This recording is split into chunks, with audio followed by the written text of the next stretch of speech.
Salut à tous, je suis Sébastien Stro et bienvenue dans ce tout nouvel épisode de Wheel Talk. I catch myself out thinking of you and when you're next around. Salut les amis, je sais que ça fait déjà un petit moment que je vous l'avais promis et en fait dites-vous que si la vidéo est du retard, c'est bon et mauvais signe. C'est mauvais signe parce que vous ne l'avez pas en temps et en heure. Et c'est très bon signe parce que la roue me donne plus de résistance que ce que je lui accordais. Aujourd'hui, nous allons parler de la Rad Glide en 78A. Comme d'habitude, je vais vous donner des mesures, des spécificités, après je vais vous parler de son shape qui est très particulier, et je vais vous donner mon ressenti que j'ai eu sur la roue, comment elle s'est comportée, et comment elle s'est comportée avec l'usure. On a une roue quand on la reçoit qui fait 70 mm de diamètre, donc c'est une roue de freeride classique. Au niveau largeur, en fait, c'est assez particulier parce qu'on a 30 mm de contact patch, donc ce sera la zone de contact de la roue, et on a 40 mm de largeur totale, donc ce sera du coup le bord du cœur jusqu'à la plus haute partie de la lèvre. Donc vous pourrez très certainement deviner en fait que c'est une roue qui a un petit peu plus d'accroche quand elle s'use, ce qui est bon signe. Parce que du coup, vous avez plus de contrôle et vous maîtriserez mieux vos slides, même si vos roues sont minuscules. Les gars de chez Rad ont choisi de ne pas mettre le cœur center set, donc totalement au centre de la roue. Ils n'ont pas choisi de le mettre offset, qui est pas au centre mais du coup sur le côté. Ils l'ont totalement mis side set, c'est-à-dire qu'il est tout au bord de l'arrière de la roue.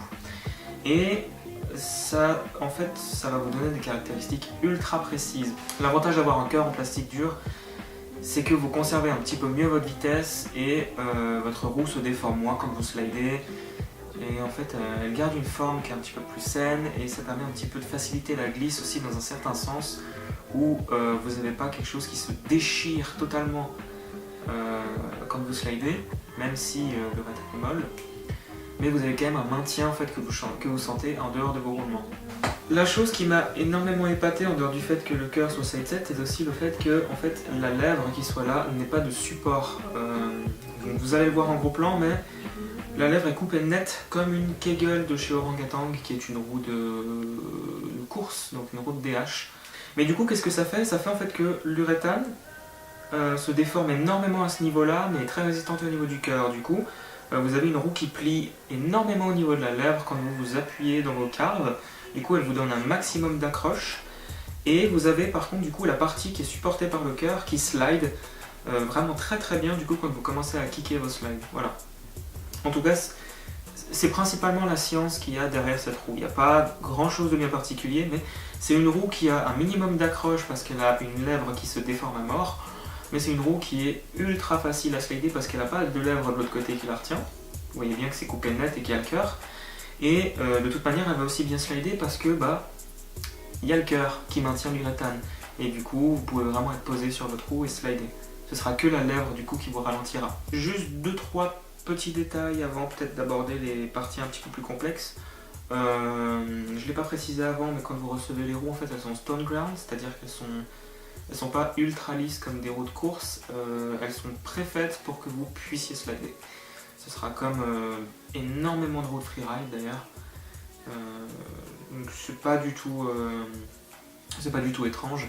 Je les ai choisis en 78A parce que la glisse est plus saine en 78A. L'uréthane se déforme plus sur le goudron, du coup, certes on slide un peu moins longtemps, mais on slide mieux. Il n'y a pas de coup d'uréthane en fait à chaque fois. Quand on lance un slide, là c'est vraiment une glisse continue, mais un peu plus courte. Est-ce qu'elle teine? Oui, elle teine.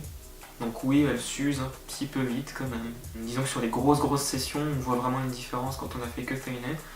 Mais sinon après, c'est un peu kiff en vrai au niveau de la teine. C'est un peu normal en fait qu'elle marque plus si tu vas vite. Parce que du coup tu chauffes plus la gomme et elle se déchire. À basse vitesse par contre c'est très bien qu'elle ne teine quasi pas parce que du coup elle est ultra résistante. Maintenant le plus important, qu'est-ce que ça va être pour savoir comment bien faire slider cette roue, qui n'est pas compliqué, mais il y a 2-3 petites choses à savoir. C'est que vous avez un cœur plein qui limite la déformation et permet de slider, vous avez une lèvre qui flexe un max et qui en fait croche au cas où et vous permet d'avoir une glisse plus saine. Et bien sachez que Vous allez devoir accentuer à mort les précarves, sinon vous allez avoir des raccroches puis vous allez gicler. C'est aussi simple que ça, c'est en fait elle freine très fort du coup si vous ne précarvez pas, parce que la lèvre joue le rôle qu'elle doit avoir. Sinon en fait après de manière générale elles ont un assez bon roll speed, ça reste quand même du 70 mm avec un cœur plein, du coup voilà, pas trop de soucis. Comme je l'ai dit avant, plus elles s'usent, plus elles ont d'accroche. Alors après une certaine vitesse on ne le sent pas. Mais en fait plus elles s'usent, plus la lèvre ici devient fine, donc plus elle se déforme, donc plus elle accroche le sol.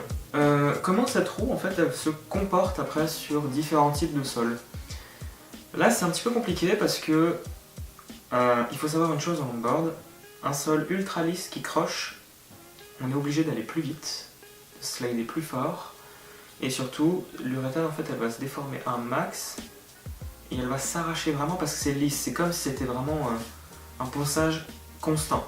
Imaginez vraiment quelque chose qui frotte constamment la roue et qui arrache l'uréthane. Là ça fait des grosses traces blanches et c'est normal. Et c'est normal qu'on use vite les roues comme ça. Sur un sol classique, disons, elles vont tailler un petit peu, elles vont pas vraiment se déformer. Elles collent pas beaucoup, hein. Enfin moi personnellement avec mon poids, elles n'ont pas énormément collé. Donc il me semble pas après que c'est eu une énorme influence. Et sur les sols ultra accidentés par contre, alors il y a deux cas de possibilités. Soit le sol est accidenté mais lisse, et du coup là elles vont pas trop tailler, elles vont bien glisser. Soit le sol est ultra méga accidenté, donc comme les routes de campagne, les routes de vigne. Et là vraiment en fait l'uréthane va... Alors deux cas de possibilités, soit ça se déforme à mort pour s'accrocher et ça s'arrache et ça donne pas une glisse très longue, mais c'est quand même une glisse saine. Soit sinon vous glissez pas en fait parce que ça accroche trop, du coup il faut vraiment bien précarver. Et là par contre vous allez feiner parce que c'est vraiment carrément des points qui ressortent du sol qui arrachent carrément l'uréthane. Ça frotte pas doucement et continuellement, là c'est vraiment un gros coup sec sur l'uréthane.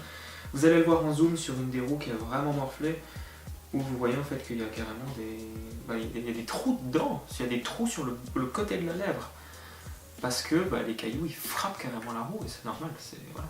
Sinon quelques petits détails de plus en ce qui concerne l'uréthane. À haute vitesse, la roue est un peu sucrée, c'est-à-dire que vous allez toujours avoir une petite poudre, mais c'est vraiment pas quelque chose d'énorme que vous allez retrouver sur les trucks comme avec certaines roues.